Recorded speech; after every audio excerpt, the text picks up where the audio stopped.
Hello and welcome to a special edition of Crown Corner. Will Palaszczuk, Jessica Charman here with you.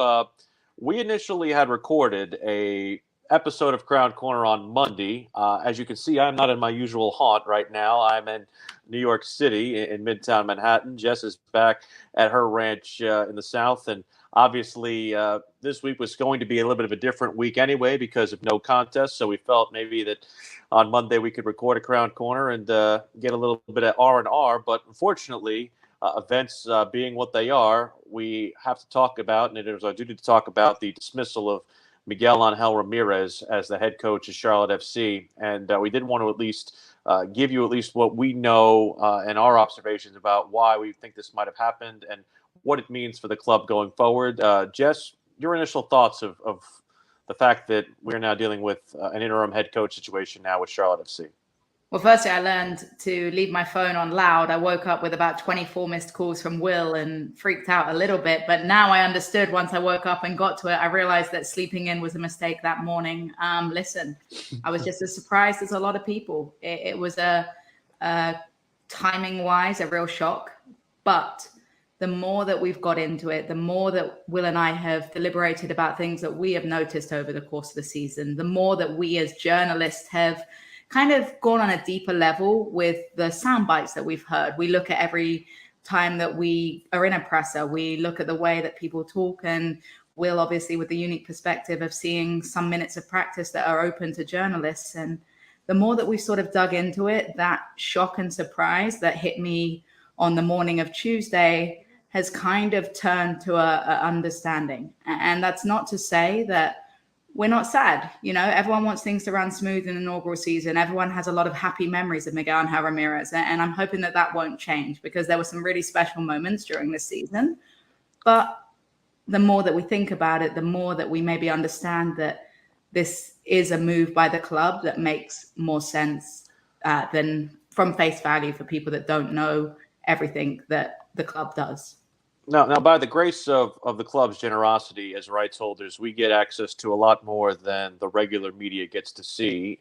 But I also want to be very, very clear that we're expressing our own opinions and observations with this. This is not something that's being fed by, a third party entity and not just us. This is us talking. This is Will and Jess talking. It's us doing our usual show. And listen, Neither of us claim to be MLS soccer players. Neither of us claim to be, members of front office organizations. We don't have that experience. But what we do have is Will is got a bunch of experience as a journalist and a sports media. And for me, from a playing perspective, it's a slightly more unique angle. So we'll do the best that we can to explain our thoughts and feelings. And we hope you enjoy them. And we've also got some fun to follow later on, so stick with us. Mm-hmm.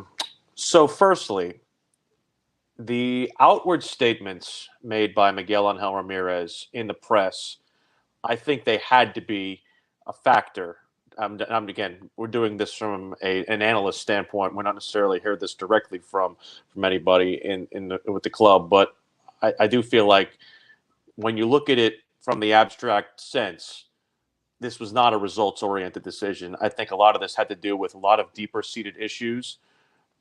I think anytime you hear a coach say, we're screwed, anytime you have a coach say, I'm not Harry Potter, I can't do magic, anytime you hear a coach say outwardly and speak about a certain reverence of opponents, like there's one thing to say nice things about the opponent. It's another thing to say there's a significant difference between us and the New York Red Bulls or us and Philadelphia Union. These are very specific comments that were made by Miguel Angel Ramirez that I think it wouldn't be a far leap to say that this would have some people inside the department that built this team, that it wouldn't be hard to surmise that that wouldn't at least cause a little bit of friction. Yeah, and you talk about it with people that built the team, but also the people that are being mentioned in those comments. You know, I've been a player during my college days that was told by a coach at one point that he wasn't that happy with me, you know, and he said it quite vocally in front of other members of the team. And I remember that hitting me very, very hard, and understandably so. So I think it's fair to assume that, listen, we're all, you know, they're all professional soccer players. They understand that part of their job is to face criticism. But at the end of the day, when you very early on into your career with a side are basically told to national journalists, you know, let's be honest, that was made a meme.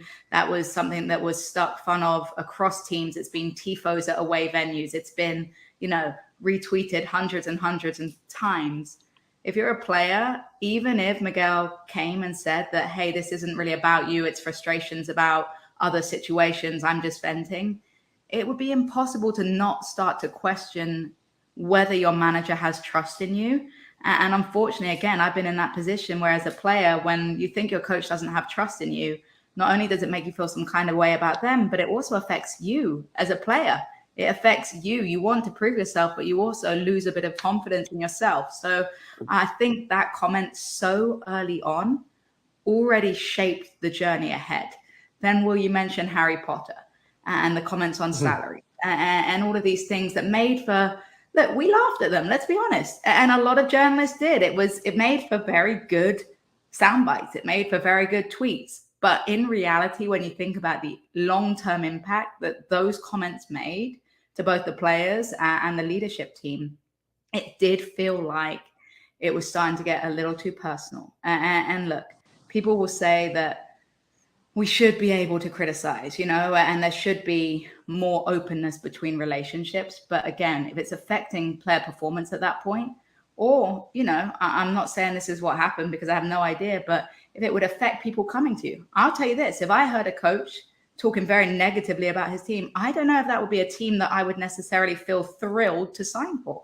So if it starts to affect the bigger picture, you can see where a problem started to arise. And again, you know, I'm not going to sit here and totally discredit him from the standpoint of, you know, that the 5 victories were done despite him, because I do feel like he is a big, great part and ingredient of the way that this team had played over the first 14 games of the season. But there were market moments in games where it felt like at times they were confined to a certain set of rules, and that was basically given the guise of the quote-unquote game model. And we saw those rules jeopardize this side, namely the game against Philadelphia. You saw the Christian Kahlina giveaway goal, and Angel Ramirez praised Kahlina for following the game model. Well, the game model basically curtailed Kahlina from actually clearing the ball away. And it's like, how in the world is that better than conceding a goal? Like what are we doing here? No, and Will, you know, I've always been a very strong believer that I really think he's a smart man. I think his soccer IQ is absolutely through the roof, but he's still a young coach. You know, we talked about him being one of the youngest coaches in MLS, and that can sometimes affect, like you used the word, a little bit stubborn at times. Listen, again, as a player, you want to feel like you're getting the guidance from your coaches, but you also want to feel like you have some individuality on the pitch. You want to feel like you're trusted in making your own decisions. And I remember making a comment when Kahlina made that error. And I remember saying that it looked like he was a little robotic. It looked like he felt he didn't have the freedom to make his own choice, to make the play that he thought would be the best play on the pitch. And for him as a goalkeeper, a quality goalkeeper, he knows that if he's being pressed, get rid of it. Don't force the pass. Unfortunately, he began to force these passes because that was emphasized week in, week out. We look at the likes of Ben Bender, who faced some criticism for being a little slow and recycling the play. Well, we know that that's direction in this game model. So I think that Miguel has the right ideas with the way to play soccer. Don't get me wrong. I think he's a very, very smart man. And I'm still someone that's going to follow his career because I really have enjoyed this style of play. But I think what has chipped in is perhaps, like you said, Will, a stubbornness And I think that stubbornness isn't just with the tactics, but perhaps also with the personality as well. I'm not going to interrupt your train of thought. I want you to keep going. I have to get a battery pack to plug in my iPad, but I also want to get more on just the fact that this side did seem like at times almost like a Stepford Wives scenario where they weren't necessarily acting freely. And as a result of that, I do feel like it created a little bit of a situation with this side that was far from what the reality should be. Yeah, with the phases of play, with the demand of the style that they wanted to do, with creating 20 passes. And listen, we all loved it when it went well. Don't get me wrong. When we were scoring goals from 17 connecting passes, of course we were enjoying that style of play. And that's the fruitfulness of this style of play.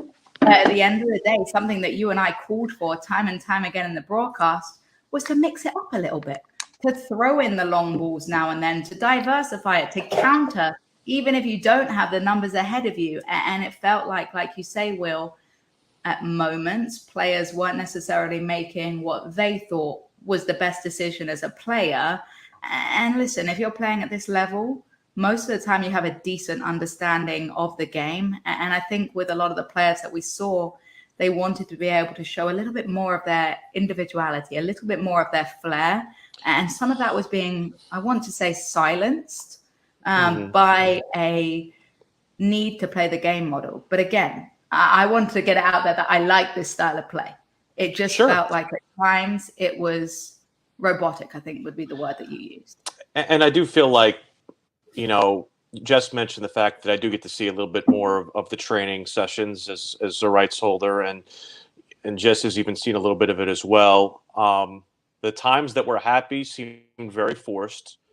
And it just always kind of felt like, and this is my opinion, it felt like something was off. Whether it was, you know, a situation where you had certain people who were happy or not happy. I don't want to get into who, because again, I know that there's some stuff reported about, you know, a DP said this or this and that. I don't want to get into that. I don't necessarily think that's necessarily responsible to get into right now, but you could possibly very much surmise the feeling that there was a significant faction. I'm not going to sit here and say it was large or a majority or specific players or whether it came around certain different lines, but I could tell, at least from my observation, that there was a significant faction of players who did not like playing for this manager. And I'm not going to sit here and say the word mutiny, because I think that's also an irresponsible word to sit here and say. But when you have a lot of contributing factors, and this being a very, very big one, you can see why the decision was made. And I'm not trying to excuse it. I'm not trying to sit here and say it's not a good look. And I'm not sitting here and saying that Charlotte FC fans shouldn't sit here and have some level of concern.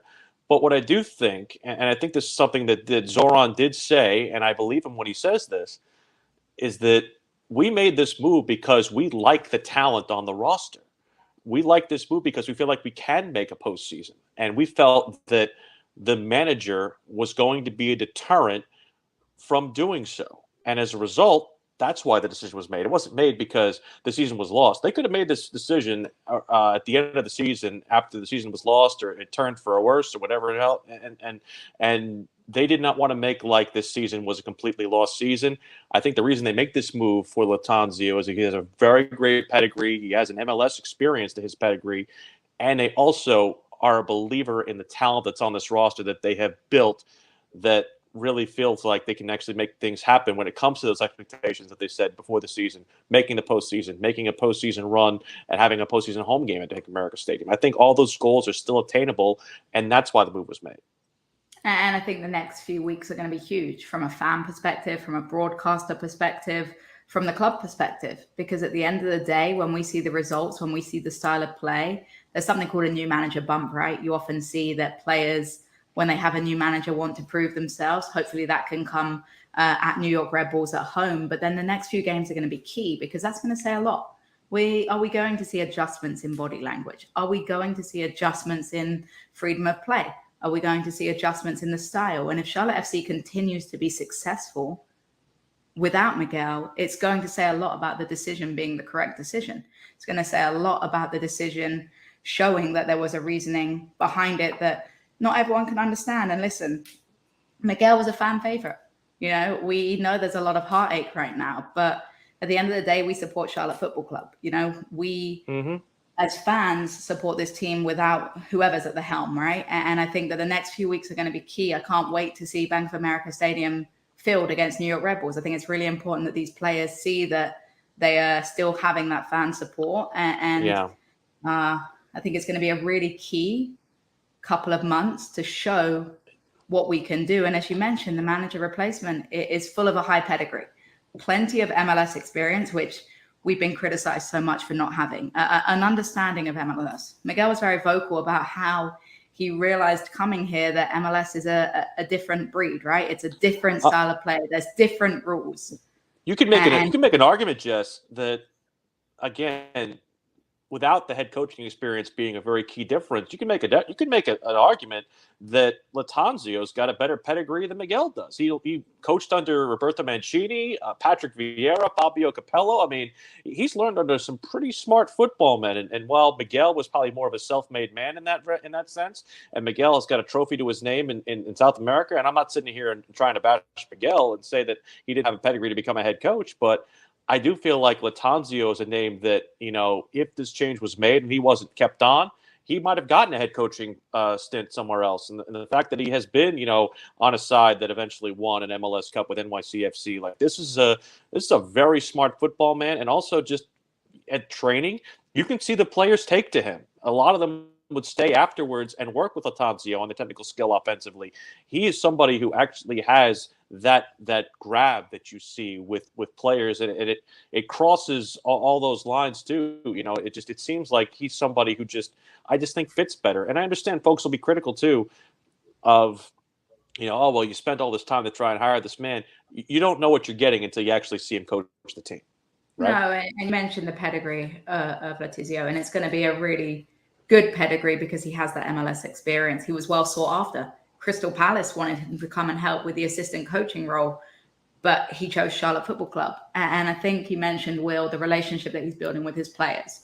A lot of the time we emphasize how we think management is about tactics.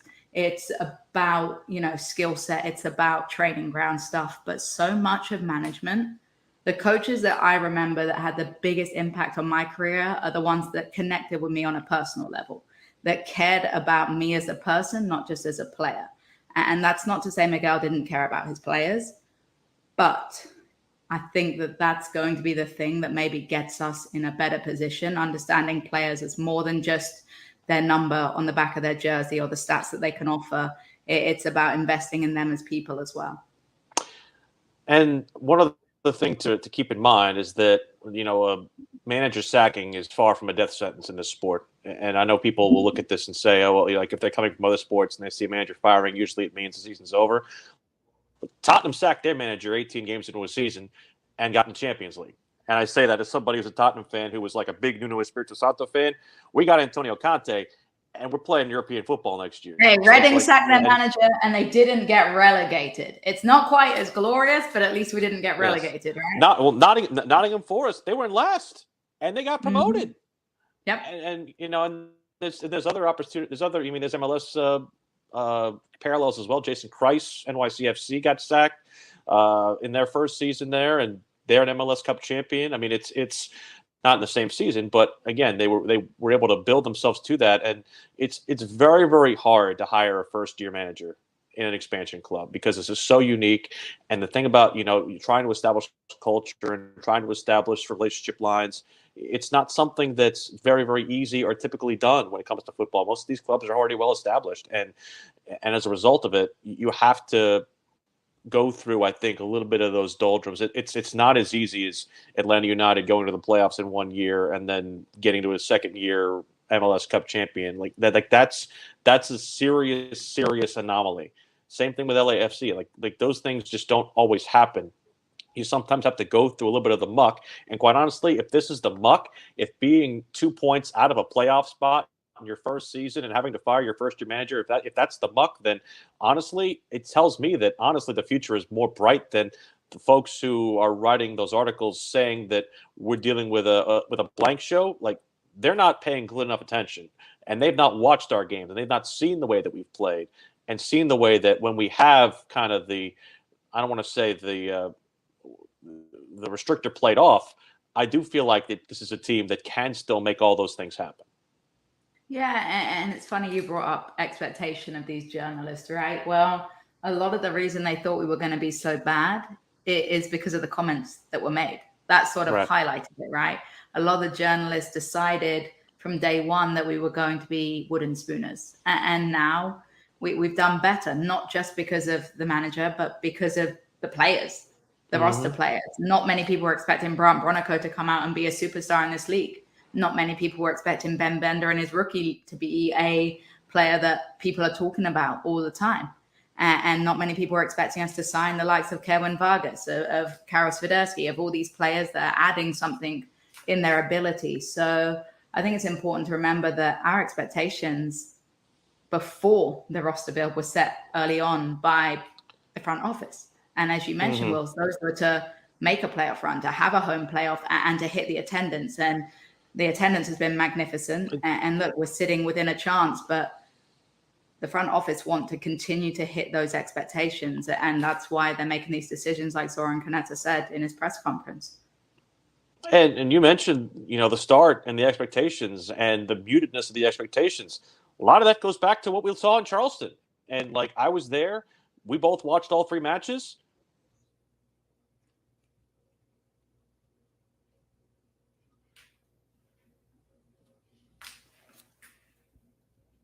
To play like this. I lost you completely during that point, just so you know. I'm just saying. What I'm saying is, when we saw them play in Charleston, it's you wanted us to play like that, like seeing the way that they played. I felt like you probably can pin a lot of that on Miguel, and we remember how tough it looked and how rough it looked at times. I'm wondering how much of that had to do with just the players just not gravitating towards these game model rules that he was instituting at the time. Yeah, and I think it's tough. When I look back at Charleston, I guess I view it as we had talked about patience and needing patience, and it was a game model that needed a lot. And I think we understood that it needed a lot of time and stuff, and it did get better. But I think the biggest reason that maybe in Charleston we didn't perform the way that we would want to is more because of feeling hard done by comments that were made in the media. That might have had an effect on the camaraderie. We talked about how maybe players weren't seeming as happy as they should be. So I think that's huge, but it's hard to speculate and it's hard to wonder, because at the end of the day, there's a lot more going on behind closed doors than we know of. But all we can do in our role is look at the body language we see. It is look at the game from our outside in and see what we think maybe is happening. And listen, this is going to be a tough one. It's tough regardless of the reasoning and things like that, because Miguel was such a personality and he did offer so much in terms of soccer IQ. But as we keep saying, and as a lot of people have suggested, it's highly doubtful that this decision was made based on the style of soccer or the results that we were getting, and more on other factors. Yeah, I still like the guy. I think he's a smart man. I just don't know if it fit with the group that they assembled. And I'm very, very excited to see what Christian Lattanzio can do. And like you said before, I don't think, people have been saying, there's things like a boycott or a walkout. I don't think that solves anything. I don't think that's in the spirit of where I think the fan base should be with this team. I think you go out, you support the players, because at the end of the day, that's who I think has really gravitated toward the fan the most. You see them come towards the fan base at the end of every home match. You see the autograph signings. You see them being out in the community. Brant Bronico was at the 7th game with the Carolina Hurricanes the other night and got a great ovation. So I think that you do this more for the players than necessarily trying to feel like you have to, grab onto a manager who's no longer here. Yeah, and your heroes are still your heroes at the end of the day, and they're going to be stepping on the pitch at Bank of America. They still want their fans behind them. And listen, like I said, give it some time. And I know we've talked this way through the season, but just give it some time and see how the players respond to this. And I think that will tell you more than anything how the players get out on that pitch and respond in a couple of weeks. Anything else for the good of the cause you want to get out that we haven't said? just what a wild ride it's been, Will. Wild ride, man. You just want to get back on the pitch. I know that's what you want. Yeah, I mean, I want to get back on the pitch. I want to get back on the call. It's going to be a little odd. It's going to be a little odd without a call with you this week, but it was such that we had to put together a special Crown Corner, and we couldn't be without each other, my friend. Yeah, exactly. Well, we very much appreciate you guys tuning in. We did want to at least show you the special Crowd Corner that we had recorded.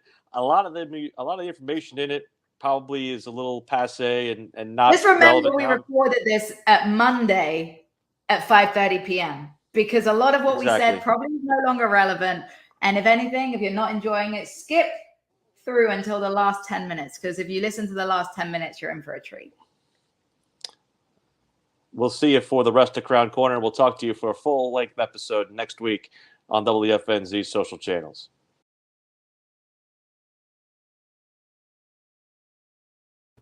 We welcome you to Crown Corner for the first day of June 2022. Will Palaszczuk, Jessica Charman here with you. We are so happy to be with you as we don't have a game to preview, but we still wanted to give you as much opportunity to hear some Charlotte FC talk as we had. We'll recap the week that was for Charlotte in both New Jersey as well as in Seattle, and also give you a little bit of an overview of what we've seen throughout the first 14 contests. Jess, and kind of the afterglow, the thing that I think still is fresh in our minds is an incomplete performance in Seattle. I feel like the first 65 minutes, you look at that and you say, oh my goodness, that was some of the best soccer we've seen Charlotte FC play, home or road, definitely on the road. But it was the last 25 minutes that unfortunately undid Charlotte for a road 2-1 loss at the hands of the Sounders. Look, it was a painful one, and I've had some time to reflect on it now, and I know it was a really, really sorrowful post-game show because halftime was wonderful. It really was. I was so proud of the guys. I was so proud of the performance, the tactics that we had. I mean, before that match, I was nervous. Let's be real. Seattle Sounders, yes, on paper, were struggling in the conference, but we knew that that wasn't going to be the case in reality. Obviously, the CCL champions, the first time an MLS team's ever done it, it was going to be a really tough team to play against. But that first half, you wouldn't have really known which side was which. Unfortunately, though, we weren't able to give another 45 minutes like the first 45 minutes. As you mentioned, Will, that 65-minute mark, a bit of a rocky one after that. And if I'm honest, we had sort of called for it, hadn't we? We mentioned when Jordan Morris missed 2 opportunities that if he got a third, we wouldn't be so lucky. And unfortunately, we spoke it into existence. And once that first goal went in, it was always going to be a very, very nervous finish. And we were caught in 2 minds between going for 3 points and maybe trying to shut up shop and defend for a point. And unfortunately, we were able to do neither. And it hurts that we came away with no points. But after some reflection, who would have thought that we'd be in a position that we would be feeling so hard done by against arguably one of the best teams in the league away from home? And that's something I take a bit of solace in. Yeah, I think it was Caleb Adams from the club who literally said something just like that, Jess, where, who would have thought we would sit here through 14 games and look at a side like Seattle and look at a game like that one as a winnable one, or at least to be in a winnable position at this point in our season. I know there's a lot of fans who are frustrated, and believe me, there's a lot of frustration points for a lot of us. So we've talked about a lot of them. Seems like a lot of the goals that we've conceded were basically done via a common thread, whether it's back post run misses or man marking errors and things inside our back four that can seem to be completely confounding. And one thing that I feel like really stood out and something that we talked about a lot in the match is that Guzman Corujo was a menace defensively, but the problem is he's having to be a menace to cover up for the mistakes of his other 3 back there, and namely one of those guys was Christian Makoun. Yeah, it's tough. It's tough. And when we talk about back 4, obviously we play with 4 defenders, but I'm going to call it a back 5 because I think the problems stem, including Christian Kahlina. And that's not to slander his name. Brilliant goalkeeper. He's been fantastic and earned us many a point. But when it comes to the issues that we're seeing with goals conceded, it has to be on the goalkeeper as well as the defenders. There is clearly a root cause to this in terms of communication. There's no way that it's acceptable that continually we're caught with players having free headers. we're caught with players on the back post, like you say, Will, with open goals. There's just something not quite right with the organization. And I look back at the Ruidíaz goal as well that took it away from us and gave Seattle the win. Well, fantastic strike, don't get me wrong. But why is Ruidíaz on the edge of the 18 from a free kick and able to get the initial pass that started anything? If there was a player on that pitch that I would have circled that, hey, you don't give him the time of day, it's Ruidíaz. And look, Rios does well to block his initial shot, but then after that, we give him a bit more time than he deserves. And not many players can beat you from that angle, but Ruidíaz is one of them. And I just think now why fans are getting frustrated is it looks like it's the same goals that we're conceding week in, week out. And they're preventable goals because with the organization, with the communication, we could do better. And you mentioned Guzman Corujo being spectacular. He was, but that first goal, there was something not right between Corujo and Lindsay. When you watch the aftermath of it, they're both looking at each other because Jordan Morris has gone in between the two of them. Well, that's just not able to happen at this level. And I think that if we can iron out those mistakes, but we need to iron them out really, really fast over this break, then we could be a side that is able to win games. But you can't win games if you're conceding preventable goals week in, week out. Charlotte FC head coach Miguel Angel Ramirez was very complimentary of his team after the New Jersey visit against New York Red Bulls, and also very complimentary after Sunday night's 2-1 defeat, but did concede the fact that it was a tough week for his 11.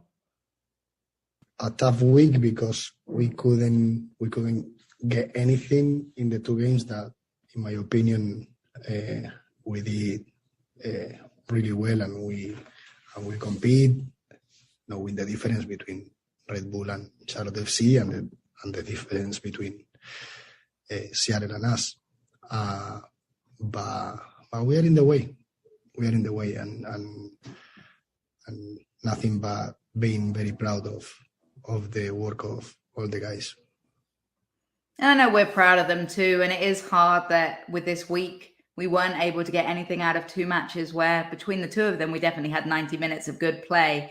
I'm starting to wonder, though, how long is it until we can win matches when we don't play well? Because if you're going to be a playoff team, if you're going to be a competitive team, we talked about it after Vancouver, where we didn't think we had the best match, but we were able to win.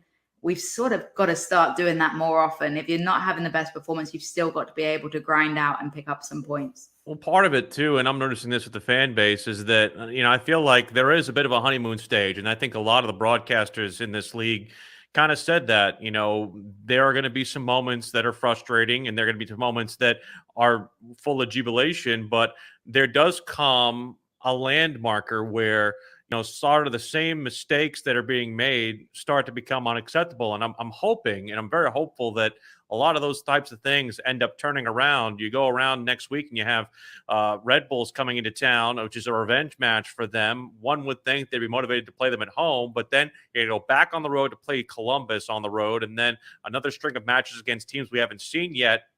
My question is, Jess, are we at the point right now where we're beyond just being, quote unquote, happy to be there? Yeah.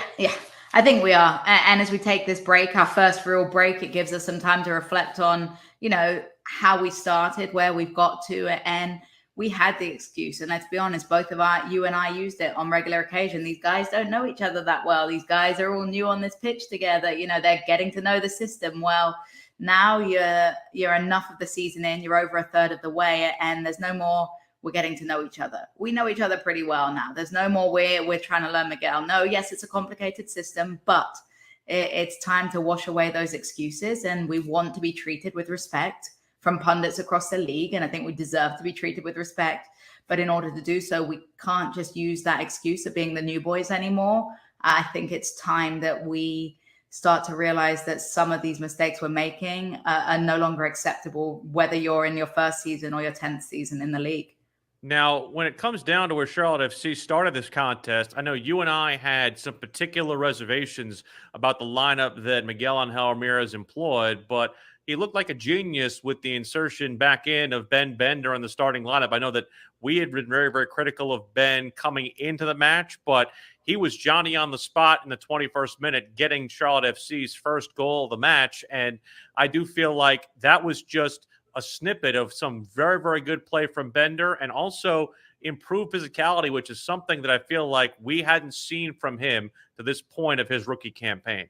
By far the best performance by Ben Bender this season in a Charlotte FC jersey. He was brilliant. And he was, like you say, a different player. It was honestly an unrecognizable Ben Bender from what we'd seen in terms of his physicality. He was getting stuck in with physical duels. He was using his body. He was leaving opposition players on the floor from out-muscling them. I mean, we hadn't seen that from Ben Bender.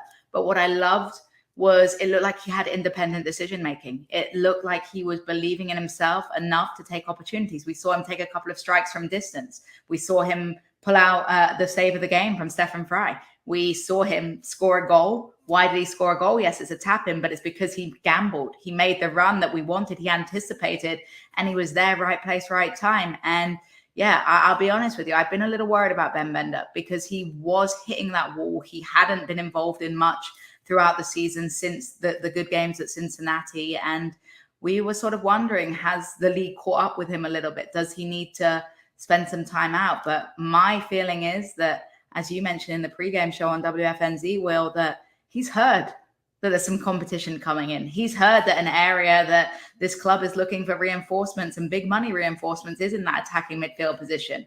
Ben Bender knows that his place is on the line right now and he's going to need to perform. And in that performance, impossible to drop Ben Bender in the next match against the New York Red Bulls. Yeah, Miguel was very pointed in saying that, Ben, I think, kind of got inside his own head a little bit and said that, he's just basically have to kind of work through this and fight through this. We see it not just in soccer, but in every sport. Sometimes you get in there and you're thinking too much. Well, one of the things that Ben Bender did seek out the coaching staff with is some particular film study from Seattle. And he said that part of that gave him an inkling that he knew he could possibly return to form in this match on Sunday evening. Going into this game, it was pretty exciting for me because we analyzed the game and we saw that they gave space for the attacking midfielders. And so, I was able to find better space tonight. But, going into my first season as a professional, it's been super fun. I'm learning a lot and I have a lot to improve on. So sometimes it's frustrating. Right now I'm working on shielding the ball. Kind of frustrating because I lost it at times tonight, but it's gonna get better over time as I continue to work on that. And I love how grounded he is. In every interview we've heard Ben Bender, we've had the pleasure of him to speak with him on this show, and he's so grounded and down to earth and willing to see where he's making mistakes and willing to see where he wants to work. And that hard work is clearly paying off. And I think it's interesting that he mentioned that Seattle gives more time. If there's one criticism we had, it's about his speed of play. And Seattle didn't press as vigorously on him, which did give him more time to find those passes. It's going to be a polar opposite against the New York Red Bulls. He's going to have to speed that up again. And I'm sure that's something that they're going to be working on in this long extended practice time now. And that's going to be refreshing for a lot of players to finally get an opportunity to have some consistent practices instead of focusing on the next opponent continually. And I do feel like this does, with the 14-game stretch and the international break, allows us an opportunity to really look at this side and ask some very long-ranging questions and figure out where exactly Charlotte FC is through 14 games. So I'll ask the first one to you, Jess. Where has Charlotte FC progressed the most this season from game 1 to game 14? You can tell this was live. We didn't discuss what our questions were. I would say it's got to be playing out of the back under pressure. Now, I'm saying we've progressed a lot. There's still a long way to go, but we do look far more comfortable in the game model. The majority of players look really comfortable with the ball at their feet and checking in. Brandt Bronico, we didn't mention him enough in the Seattle game, but the comfort that he has to check into that holding midfield position, receive the ball with his back to the opposition goal and still feel comfortable to find the pass is brilliant. And look, we've got a way to go with speeding it up. We've got a way to go with diversifying it at times, but I'm having less moments during calls where I am like freaking out that we're going to dispossess it. And so I'm really proud of that improvement, because if you'd have seen me at Charleston, I would have said, throw that in the bin, because I was really nervous about how often we were going to concede goals from not being comfortable enough on the ball when playing around with it at the back. And I'm impressed with the way that we've gone forward, honestly. And I think even the last couple of games, you mentioned it very pointedly on the broadcast about Jalen Lindsey. I think he took a little bit of the performance and insertion of Harrison Awful into the lineup for the games with the Red Bulls and against Vancouver. Basically, losing his spot has allowed him to get a little bit of a fire underneath his behind and play a lot more forward as a fullback in the last third and get a lot more chances going forward. He was the one who created the set piece free kick that ended up giving Charlotte FC their lone tally and getting themselves on the board first. I think that's something that still has an opportunity to improve a little bit, but I do feel like we're getting forward a lot more, and a lot of that is thanks to the 4-3-3. We're getting more width from the wingers like Shinyashiki and Josviak. We had Gaines in there on Sunday as well. It's just something where I feel like so much of the way that Charlotte FC played earlier in the season is very tentative and very, composed and somewhat, relaxed in a way. Now they are actually getting themselves on the front foot and able to dominate matches more. Now, the one thing that has to happen now is that we're getting bodies forward. You need that finish clinically in the last third. Definitely. The 4-3-3 has been a huge improvement for this side, and we know it's what Miguel's wanted since day one, but he just doesn't feel like he had the personnel to do so. We are seeing more aggressiveness. We are seeing more willingness to take players on. I think that the depth that we brought in those wing positions just needs to find its consistency. Cohen Vargas came on and didn't have too much of an involvement in the match. He did put a sitter in the plate of Juzviak, but other than that, I thought Vargas had a very quiet game, and we saw that some of the defensive naivety that he has. So that's a player that needs to get up to the run of play. Juzviak is a player that we see moments of magic from, but not consistent enough. I think we're seeing a lot of progress with getting bodies forward, but the consistency is going to be key. And as you hit the nail on the head, Will, it's all very well and good getting bodies forward, but if we can't hit the barn door, then what are we going to do? Now, we mentioned a little bit of some of the things that we're missing. I mentioned the clinical finishing. You mentioned some of the defensive woes in the back end, especially on back post runs. What else do you think is missing from this squad that we're looking for over, say, this next 10 to 12 game stretch before we get another break? Firstly, leadership. When Christian Fuchs in particular isn't in the lineup, that Guzman Corujo did better. We made a lot of compliments on his leadership, but I still think there's something not quite there in terms of keeping everyone on the same page at all times, which is why some of these errors are happening. I also think the speed of play at times. Look, I'm all for the model. I understand, and we want to score these beautiful goals. No one's complaining when we, have 20 passes in a row and put it in the back of the net. But I think having some diversity in there, being a little bit less predictable at times, can be a good thing. We saw a couple of long balls that almost turned into very fruitful opportunities for the likes of Rios. And then my final thing is just consistency, because it feels like we're talking about a different player every week that impressed us.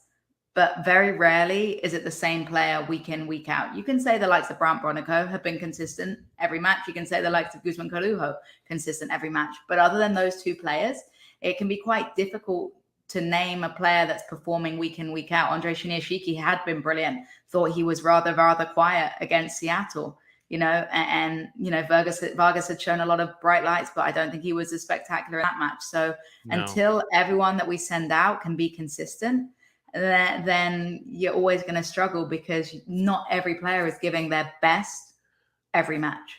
This might sound somewhat selfish. And again, I make the comment, going into 14 games, it is still a work in progress. But, talking about a squad like Seattle that we saw on Sunday night, talking with their broadcasters, they basically were able to pick out what their first choice side was going to be. And they had it almost like a T, like it was easy for them. They know what their best 11 is, right? And that's what I think still needs to happen for Charlotte FC, because I don't know if we know who our best 11 is yet. And that's the part of it. And I actually think back to a really interesting moment in the broadcast where you talked about whether we bring Christian Fuchs on, because we know what he offers. But I talked about how important to me, in my opinion, it is to have the same back line every match of the season if you can. We don't have that luxury right now, through injury somewhat, but also through not knowing what our best fullbacks are, not knowing what our best centre-back partnership is. And until you can have that consistent back line week in, week out, you're not going to be able to form the same level relationship as a side that plays with that same lineup consistently. And I think you're right. Well, that's something that Miguel doesn't even know yet, let alone us as broadcasters. And I think we need to figure it out sooner rather than later so we can get more of that consistency, because it's difficult to ask players to be consistent in their own individual performance when they've got different players surrounding them and linking up with them in every single match. I mean, there are times where it almost kind of feels like, especially in the midfield, you kind of have to throw a dartboard at the board and say, okay, is it a Bender Alcivar day? Is it a Alcivar Franco day? Is it a day where you play with three midfielders, or are they going to go back to the diamond? Or when it comes to the wingers and the up front situation, is it a Bender, or excuse me, a Shinyashiki, Jozwiak, Swiderski day, or is it a Mackenzie Gaines day? I would love to just get to a point where it's like, okay, we know where the guys are. Instead of, writing it in pencil, we can chisel it in stone, because of the fact that we know who's going to make that happen. I would love to just write it straight on my notes instead of sticky notes, because they get lost sometimes, right? It is what it is.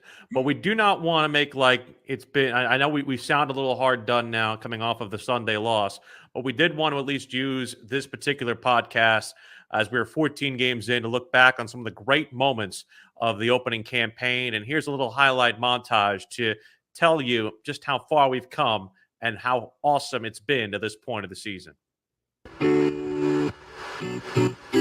Waiting for the okay from Victor Rivas, and we are underway with Charlotte FC and DC United. 65th minute, 1-0 Atlanta. Charlotte trying to equalize. Bender approaches on the left side corner. Into the area, headed in, score!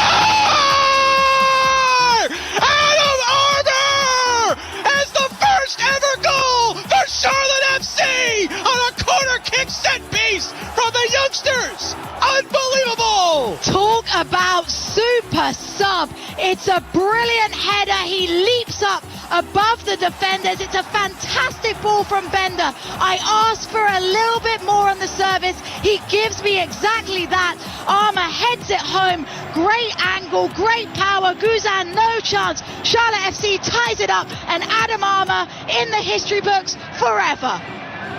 Oh, what a strike from the Cary, North Carolina native. It had to be a Carolina boy. Jordi Alcivar for Franco. Franco, middle of the arc for Swiderski. Swiderski is shot. Goal! Karol Swiderski! The DP strikes! And Charlotte on top for the first time in club history! Karol Swiderski shows why he was Charlotte FC's first ever designated player. I told people to watch out for his skill set. He is not a poacher of a striker, Will. He has a rocket of a strike. Swiderski 1v2. A lob up for Rios. Ahead, couldn't get a clean foot on it. Bender for Swiderski. A shot! Score! Karol Swiderski gets it back, and that is justice! I'm sorry. 2-1 Charlotte! What a finish from Karol Swiderski. An absolute rocket off of the boot. He loves it here at Charlotte FC. He's playing with so much fun. Alcivar, 1v1 with the keeper. Alcivar has Bender with him. Alcivar, a pass for Bender. Bender, a shot. Score! The first MLS goal for the #1 overall pick. Ben Bender, crab kicks and soccer. That's what Maryland does. Ben Bender with his trademark celebration. He told us it grew in Maryland, but he promised us a karate kick on the corner flag. It's a brilliant finish. Lindsay down the right flank. Taken down, and that is it! Heavy is the head that wears the crown, and the crown belongs to Charlotte.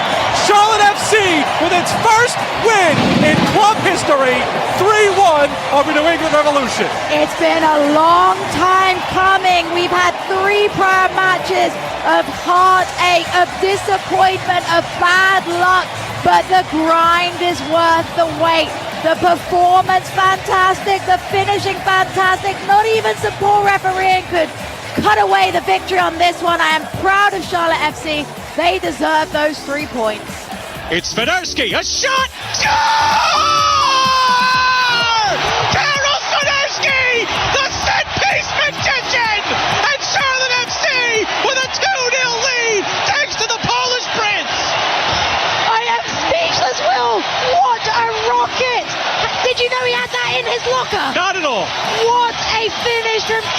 Swiderski leaves the goalkeeper. Absolute no chance. Has the placement, has the pace. Worldy. Alcivar approaches toward the net, going through the back post. He scores! Dani Alcivar on his own! Past Brandusen! 1-0 Charlotte! An Olympic goal from Charlotte FC. You have no right to swing it in like that from the corner. He's giving it a little boogie, and why not when you score a goal of that caliber? Sosa wins the first ball forward. Now Moreno in the box. Marcelino Moreno, a shot, save Kalina!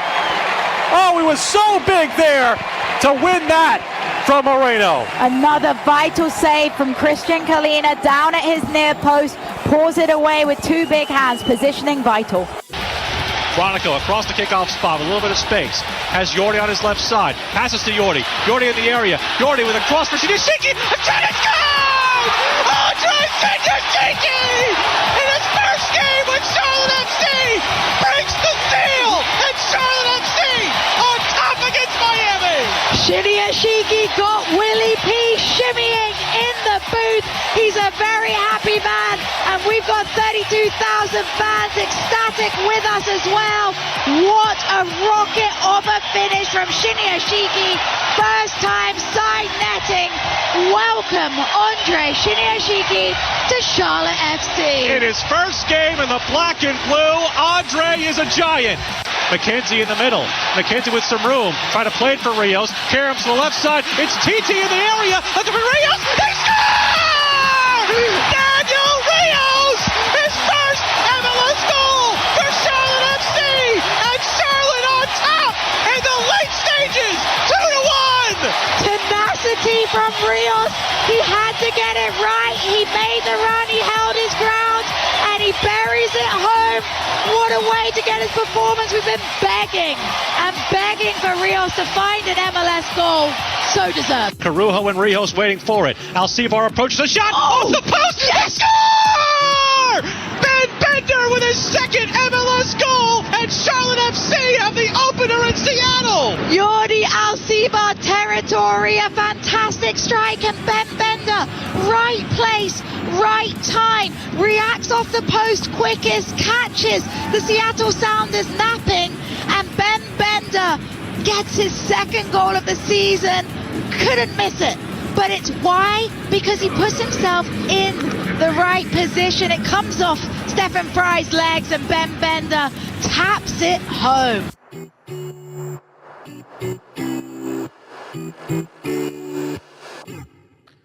That was fun. That was a lot Yeah, of fun. I've actually got a sore throat listening to it, though. You know what I mean? It's like reliving those moments. It's like making me lose my voice listening to it. It's been a wild ride, and I think everyone should save some of these moments on their phone for when you have a moment like you have yesterday, because it's easy, like you say, to beat yourself up, to feel down on it, and just to feel deflated. But it's been a world-class season in terms of where we thought we were going to be, and we've proved a lot of people wrong, and we're having some great moments, whether it be from the goalkeepers, whether it be from the forwards, and the key now is to just keep it more consistent and to pick up the points. But it's been a fun ride with you, my friend. That is, it's been a lot of fun. And you know what? You mentioned the doubters. I was watching back a little bit. They re-aired the game from Sunday, and I'm watching it back, and I'm sitting there. I'm just like, man, they still don't believe us. Like, even they weren't even giving us credit at halftime. And I'm sitting there, and I'm just like, what more do you need to see from us? Like, I understand we didn't play a full 90. I get that, and I think we still haven't played a full 90, even in our wins. But like, I think denying us the kind of moments that we've had this season, I feel like, again, it just makes me want to, stab those daughters a little bit more. Is it fair to say that our turn the TV down and put your radio headphones in may have more of a impact in these FS1 games where they don't seem to like us very much? Exactly. All wonders. We got a lot of compliments from John Champion and Taylor Twellman. I think they'll be the ABC crew when they play Saturday, so they might be better. But again, like you said, turn the TV down, turn the radio up on WFNZ. Sounds. Who wouldn't want to hear the sweet sounds of Willie P? What's your favorite moment so far? I think some of Christian Kalina's saves. I think they the are. way that Christian Kalina came out as an unknown, as no one really knew who he was, I wasn't sure what to expect. And I think how pleasantly surprised I was, even at DC, when he made a couple of world-class saves in that one. Just seeing him grow as an individual and a fan favorite has been magnificent. And then, of course, you have to talk about that first ever match at home. You know, it's a moment that will live in my heart forever as a dream come true, quite frankly. I think we both agree that this is a dream gig for us, and having it set into reality in front of that many fans, breaking the attendance record, calling a match. And yeah, the result would have been a cherry on the top, but I don't think it gets much better than that in terms of an environment for a soccer match anywhere in the world. The two that stand out to me were the Karol Swiderski worldie against Cincinnati. That was one of the more higher class goals that I'd ever seen in person. Just the way that he bended it around the wall and the forcefulness. Like, he had Fuchs standing there, he had Alcivar standing there, and he said, no. It was such a badass moment, honestly. And I keep coming back to the fact that he had the wherewithal to want that free kick and to take it without any hesitation, nobody else around him. He knew he was going to score. He knew it before it even touched his boot. And the other one was Jordi Alcivar's Olympico. I'd never seen one of those in person. It's kind of like one of those things. It's like a unicorn or like something that you see. It's a rarity, like a double rainbow. That's the fact that we have one of those in our first season together, and it comes against Atlanta, and it was the only goal of the game, and it gave them the victory against Brad Guzan. Just everything surrounding that moment was, and on national TV to boot. I mean, that was just extraordinary. Yeah, that was a perfect moment, and I don't think you could have written it any better. And like you say, Will, they don't come very often, and we wonder when we'll ever call one of those again. It might be never. So it's definitely one for the highlight reel, because not many people in their lifetime get to call an Olympico. And we got to call a bunch of moments this season, and they didn't always necessarily sound as smooth as that first montage. Oh, Here's a little bit of banter from Jess and myself that you may or may not have heard us during this regular season. We told you MLS After Dark hits different, folks. Tell the truth, Will. Tell the truth, Jess. Come on, linesman. How? I'm probably a little bit soft. Bonkers. Homer. Rios has a back post run for Vargas. Kerwin has it in the area. Kerwin has it. 1v2. Kerwin with a shot. He missed it off the top of the crossbar. But he's so good, Will. He's so good. The touch, the finish. I don't want to get ahead of myself because we've only seen him for a short period of time, but right now he's the full package. He is saucy, man. So much sauce, even from the sauce boss. You're talking to the sauce boss here. I really care about not looking like a tomato by the end of the match. You have faked it a lot. Fuchs has the aerial of a salmon. Seriously? I didn't even get a Klondike at halftime. It's a rubbish show. I know it's easy for me to say, sat here in my high chair. The Mad Cat, diminutive but feisty. People go shirtless in England in 50 degrees. I don't respect outfield players who wear gloves. Estevez with a shot way high. And I know we're both very grateful that went over the crossbar, right, Will? We are. Still no shots on target for Colorado. I wasn't worried. I was worried that people would be quoting me for days to come on the Don't Jinx It. I'm not going to lie to you. This is Will Pelagic in the seat, not Chris McLean. Yetlin's ankles are broken without a trace. I have no complaints about feeling sleepy. I'd have to do the eyebrows too, and it would not go well. It takes a lot of money to keep hair this good, Will. Speak for yourself. We didn't all get fooled, Will.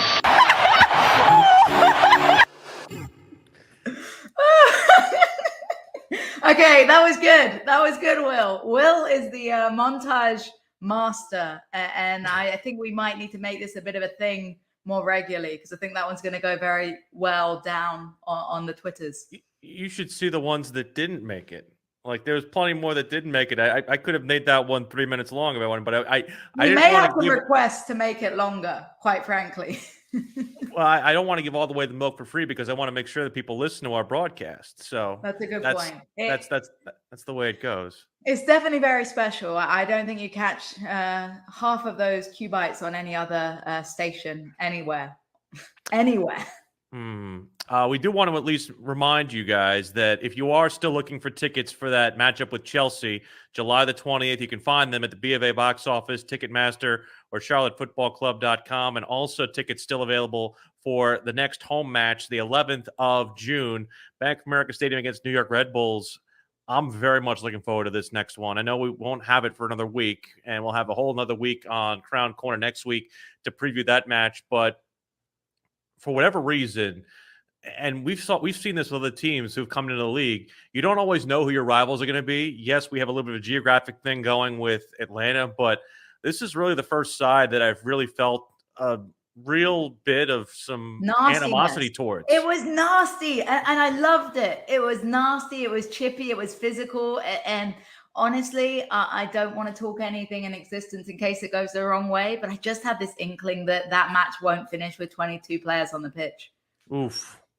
We've not seen a send-off yet in our time yet with Charlotte FC. I'm excited. I think it might come, and hopefully it's not for us, but there's just something really physical about it, something mean. And I think Charlotte FC is really frustrated with how the match went at their place, or, at their fake place, at their university fields. So I think come home, it's going to be a beautiful match. And I really hope that we deal with the press, and the 12th man is going to be there. And I'm just excited. And, it's going to be a long wait. It's going to be kind of weird to not call with you next weekend. Yeah, it is going to be odd. Gonna miss having an opportunity to see you and Matt, but we'll get a little bit of R&R. The players trained first couple of days this week. They will do the same as well, get a little R&R themselves. A couple of players also on international assignment, including Alan Franco, Christian McCoon, Karol Swiderski, and Kamil Jozwiak. We'll update you on who will be available for Charlotte FC next week once we get a better availability in terms of when those guys are going to be here or coming back. But that is next week's assignment. Saturday, June 11th, we're on the air at 2:30 for a matchup at 3, which is also nationally televised on ABC. We say turn the TV on, turn the radio up with the TV sound down. And we hope that you enjoy the week without Charlotte FC, but we hope we have you back next week here on Crown Corner.